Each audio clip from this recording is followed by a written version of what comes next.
Welcome everyone to this week's CFO Swinger Watch Reports technical analysis video for the week of June 10th through 14th. Now, before I begin, make sure you guys are always reading the newsletter first before you watch this technical analysis video. Remember, I have way more details, crucial details, on what our actual swing trade ideas entail for this week, along with other market information.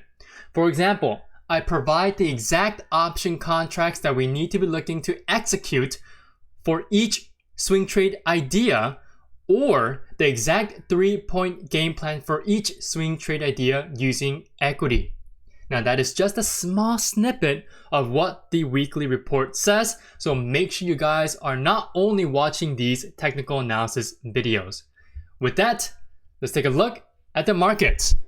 So last week we hit an all-time high of $536.89 on the S&P 500. Again, congratulations are in order for all the long-term investors.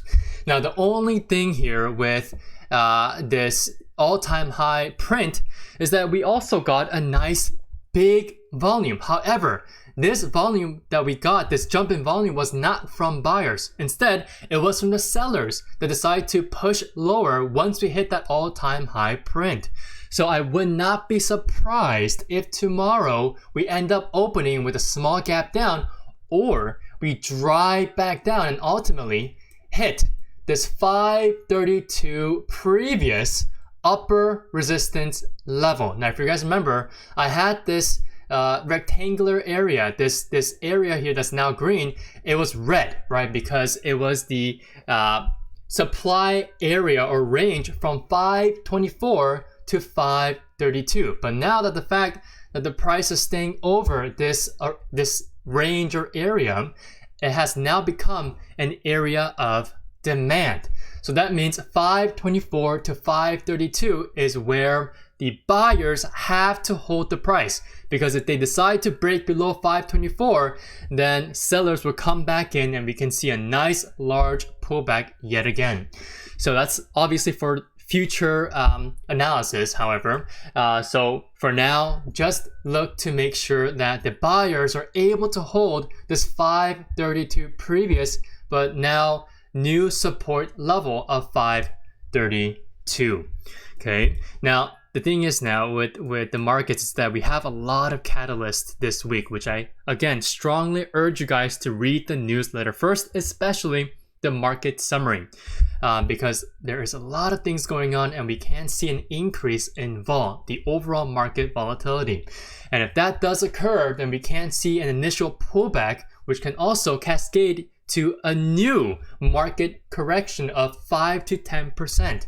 And that can also align with the seasonal patterns that we should be seeing as we head into quarter 3. And I also explained that in the market summary in more in detail, so make sure you guys read that as well. So the S&P 500, just make sure you guys are continuously watching this week. We need to be looking back into the markets again and hawking it as we head into this Wednesday. All right, now with that in mind, let's take a look at IWM. So I'm going to race by all of these tickers tonight because I do have something in plan for dinner, so I really need to make sure I don't stick around for too long in this video. So make sure you guys are paying attention to what I say, everything that I say, because it will be important. So now IWM, a quick update. We are still in our new position, our long positions for small caps, and we are looking to add onto those positions in the longer run. And even if you do see a dip, it will be a great opportunity to add through those dips, and that's exactly what we got last Friday. Now, my first add, since I haven't added yet to my initial starter position on IWM, I will be looking to add once we do hit this psychological $200 level that I've literally had on for, I believe, for over a year. For over a year, that's right. So back in mid to late 2022, I made this level here for you guys to watch. And so far, we have been kind of sticking very close by to the psychological 200 level. So this is kind of like the medium, quote unquote, value area for IWM. And if you're able to hold this $200 psychological whole number level, that will also give us a chance to fill this gap up that we haven't filled in yet from May 2nd to May 3rd. And if buyers are able to hold through and come in at this $200 psychological level, then our add point will be confirmed, and I will make sure to execute on that for our long-term positions. And if you guys want to know what those positions are, make sure you guys become a reader of the newsletter or the report and become a private member of the CFO Discord community. Okay. Now, with IWM on the weekly time frame, there's also a very nice looking cup and handle chart pattern. And yes, the weekly 10 SMA is starting to, let's make sure to hide this here. It's starting to curl down, and there is a chance that we can see the weekly 10 SMA, this red line, crossing below the weekly 21 SMA. And that's what we consider a bearish crossover. That's exactly what we saw back in October during our 10% correction in the overall markets. And so if that does occur, okay, I will still be willing to hold on to my IWM long positions because we have a lot of time on them. And again, if it does dip more, and if you go below the psychological $200 level, I will most likely just continue to monitor and try not to add too frequently and continue to see where we pivot. Because again, as I mentioned last, I believe Wednesday on the Hump Day Market Recap video, that if we do see a retest of the weekly 200 SMA again, then we can see yet another pivot, just like what we saw from early to mid-April. Okay, so right around here. And that's exactly where we saw that nice cup forming on the daily time frame. Okay, so right over here. Now let's go over to our first swing trade idea for this week. So PZZA. Right, this is the same swing trade idea from last week. And the reason why I kept it for this week is that, well, this one hasn't made too much of progress ever since it became on our, it was on our watch list. And frankly, PZZA or pizza has a lot of room to move and a lot of room to become a potentially great performing and returning mean reversion trade. And again, just as a reminder, a mean reversion trade means that the price is going to be retesting its daily 50 SMA. And currently, this ticker has the daily 50 SMA at 56.99. So $56.99 is where it closed at last Friday. And it continues to slowly curl down. So if this is to revert back to the upside and have a wild reversal move to the upside, we're going to need some sort of catalyst. And that's exactly what I explained last week. And I also had that same information in this week's newsletter. So make sure you guys read the overall report on PZZA. Now, as an update for this one, the daily time frame still has pretty much an oversold technical condition that it needs to get out of. And if you take a look down here at the RSI, it confirms that because the value of the RSI has yet to hit 30 and above. Because remember, if the RSI value is at 30, that officially means that the price is oversold. However, even with last week's bounce on Monday, which was a great bounce backed up by volume, it wasn't able to completely move back over that 30 value and continue to move on higher. And instead, what it has done is move sideways right underneath this 48 resistance level that I mentioned last week as well, and also adhere to this new support level at $46. And so that ultimately led to the RSI not being able to break back over this 30 value, and it continued to stay below the 30 value, and last Friday it closed at 27.50. So again, it still has a lot of potential to break over this $48 resistance level and have the RSI quote unquote reset back to the mean values or the overall average RSI values of 40 to 50. And once that relative strength comes back on the daily time frame, then and only then can we see a nice mean reversion move back towards the daily 50 SMA. And so far, if you take a look from last Friday's close to where the daily 50 SMA closed last Friday, okay, right, let me make sure that's not working. So let me take out the ruler. We have a difference of around 21%. Okay, so it's about a 10-point move if we are to assume that the daily 50 SMA stays at this 57 whole number level, and also if we are to assume that the price continues to stick around this 46 to 48 demand area, because again, the price is starting to form a nice flat base between these two levels. Now the only thing, and well, last but not least, the only thing that we need to look out for is a potential breakage below 46. And the only reason why I'm worried about that is that the price was not able to get over this 30 value on the RSI, which allows sellers to become confident yet again that we can push the price lower. And this recent consolidation is just a simple pausing period for sellers to recharge and come back in and push the price back lower. Okay, so that is the only downside risk that you need to consider. All right, and so make sure you guys also go back to the report to read the 3-point game plan and all the option contracts that we're looking at for this ticker, and along with the profit targets and stop loss areas for this ticker. And last but not least, we have RDDT or Reddit. So Reddit is one of the best looking charts out there, even if it is a very, very volatile IPO. And yet again, what IPO is not volatile, am I right? So this one had just recently IPO'd back in March 21st of 2024. So it has only been about 3 months, a little over 3 months, or about 3 months. And Reddit here has been making a pretty phenomenal technical chart pattern. So what we have here on the daily is a nice cup and handle, just like what we saw with IWM.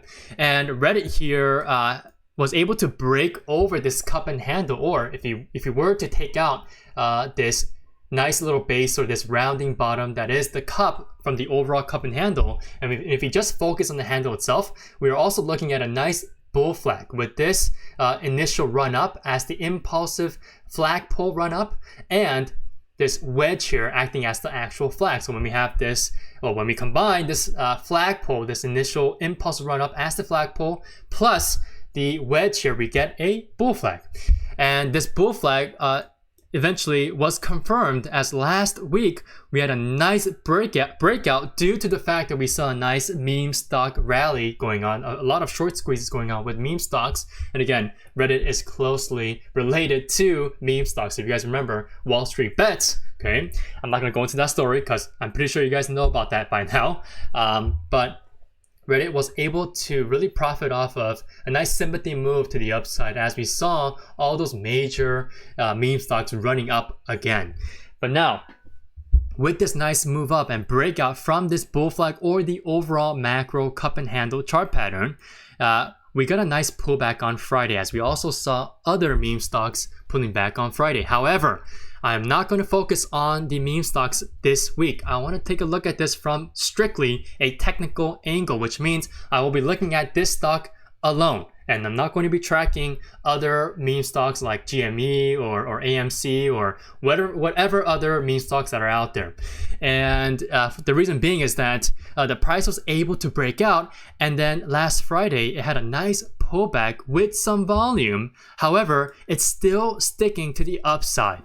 And if you take a look on the weekly time frame, okay, after a very tight past two to 3 weeks. So starting from this week here, with this breakout, there's still a chance that we can still move sideways. However, from an ideal standpoint, okay, just only from an ideal standpoint and perspective, we need the price to stick around and stay over this 59.50 level and under 64.50 if you want to see more consolidation. And again, that's exactly what we want, because if we were to see more buyers coming back in with confidence and conviction, we need the price to stay at these highs in between this 59.50 and 64.50 range.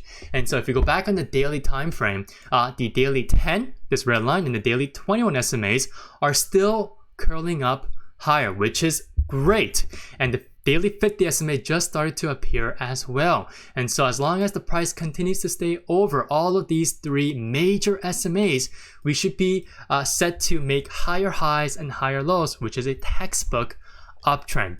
Now, tomorrow, there is a chance that we can break below 59.50. However, I won't be too surprised if that happens due to the fact that we have a nice inverted hammer candlestick that also has a lot of volume backing that up.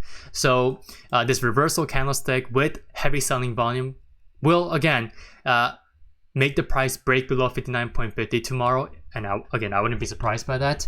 But I would also want to see a very quick pivot if we do see a retest of both of these daily 10 and 21 SMAs. Since last Friday, they have converged right on top of each other. And if we do see a retest, I want to see a very quick bounce and a move away from both the daily 21 and daily 10 SMAs, because that means the daily 10 can have a chance to break over the daily 21 SMA, giving us a very nice bullish crossover. And again, this bullish crossover can only happen if the price quickly moves away after the initial retest of both the daily 10 and daily 21 SMAs. Right? And so with our entry points, I would really like to see the 59.50 level being held, which means our confirmed bounce entry point will be over 59.55. Or if you guys want to keep it simple, the $60 whole number level can also be used as the new support level, which means our bounce entry will be over $60.10. However, if you want to avoid all of that noise and if you want to wait out until we can officially see some very good sideways consolidation, we will want to see that consolidation happening underneath the 64.50 resistance level. And most likely, ideally, well, in my eyes, we will want to see something like this, where we continue to make higher lows and tightly move underneath 64.50 before we see that official breakout. Okay, this is the most ideal price action that I would want to see for RDDT, and that can also give us our confirmed breakout at 64.55, which will be again our official confirmed breakout entry point. All right, now the last but not least for this one as well, just like with pizza, there is a chance, or ticker symbol PZZA, there is still a chance that we can break below this major support level of 59.50 tomorrow. And also there's a slight probability that we can see the price breaking below the daily 10 and daily 21 SMAs, which means that we can come back down and retest this 54 whole number support level. And that's exactly where we saw the price holding when we were making this nice micro bull flag, or when we're making this overall macro cup and handle chart pattern, which we obviously finished and completed last week due to the breakout. But if we do come back down to 54, then that will also be a great entry point. However, again, that's just really just assuming from my part, and we have yet to see that if we are to even break below 59.50 tomorrow. So just keep that in mind, as that will be our downside risk. Okay, and I'll continue to update you guys in the private CFO Discord. Alright, that is it for this video. If you guys thought this technical analysis video was very insightful, make sure you guys smash that like button down below. And if you aren't subscribed yet, I don't know why you wouldn't be, make sure you guys hit that subscribe button. But on top of that, once you hit that subscribe button, hit that notification bell as well, so that you guys know when I have uploaded a new video or when I am live on Tuesdays and Thursdays. Good luck, and I'll see you all tomorrow morning.